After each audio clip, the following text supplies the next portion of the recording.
Okay, so now we're going to talk about the Unit 16 post-lesson assessment on the youth course, ways to invest part 1 and 2. Firstly, how is investing different than just savings? Investment is essentially buying an asset that grows in its value and generates profit from you. With savings, really the only profit that you're going to get is if you earn any sort of interest on that savings.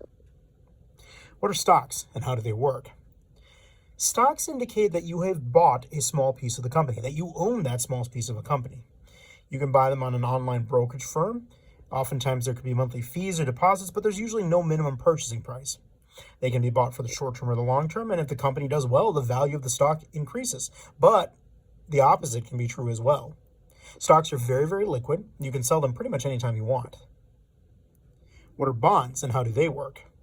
So a bond doesn't mean that you own a piece of anything. It is a loan investment. You are loaning your money to either a company or the government who is trying to raise that money. That loan is in exchange for interest payments, and you get the loan back at the end of the term.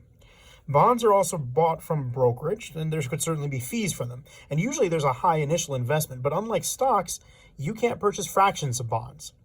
Now, you can hold bonds in the short term or the long term. They are generally much lower risk than stocks. They are fixed income assets. The interest is usually set in the beginning of the bond life.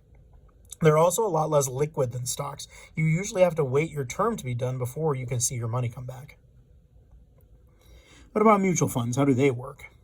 Well, mutual funds are typically run by a fund manager who buys and sells a variety of stocks and bonds for you.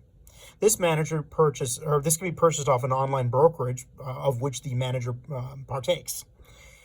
There are almost always fees for this. There could be account fees, buying fees, selling fees, minimum investment fees. You can have a long or a short-term mutual fund. There's usually similar risk to stock and bonds because you've got a combination of stocks and bonds. But it's not nearly as liquid as stocks because you can't really pick and choose, and it usually takes a few days to sell the mutual fund shares. But it does tend to diversify your portfolio. You aren't putting all of your eggs in one basket, which reduces your risk of loss over time. So, speak to the ins and outs of rental properties. Well, basically it's buy a dwelling and rent it for profit.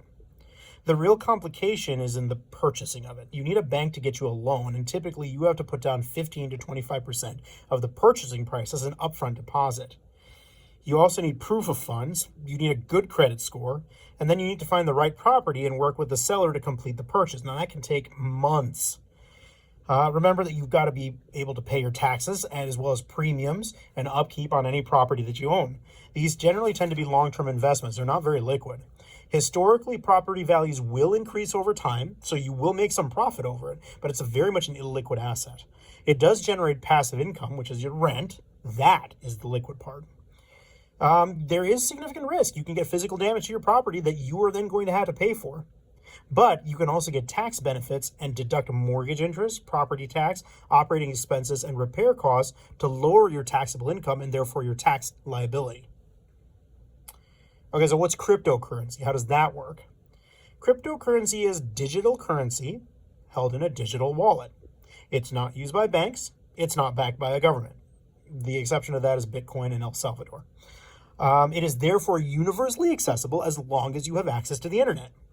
It isn't quite widely accepted yet, but it is actually starting to catch on, and a lot of places are taking Bitcoin at this point.